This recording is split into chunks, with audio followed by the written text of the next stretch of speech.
Akarorero notanga kuri ico nariko ndavuga c'ururimi rw'ikirundi, nk'ubu murabona turamenyereye mu Burundi bavuga abashingamateka cankwe abakenguzamateka,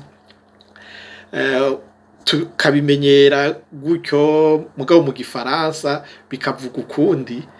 Rero nibaza insiguro babiha yo mu gifaransa iragoye gutora kumva ivyo ari vyo, mugabo mu kirundi uvuze nk'umukenguzamateka ayo majambo abiri urashobora kubanza ukayasigura adafatanye, ukamenya gushinga, gukenguza ico arico, amateka ico arico.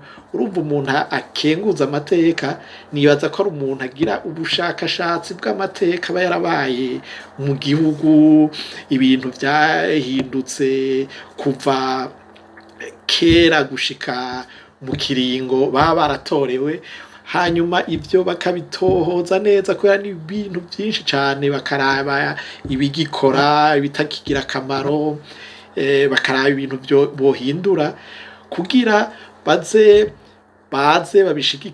babishikirize abashingamateka kugira nabo ayo mateka yoba yaranonosowe nabo bakenguzamateka nabo bakayafata bakayashira mu mategeko, hanyuma bakayahereza leta ikabishira mu ngiro.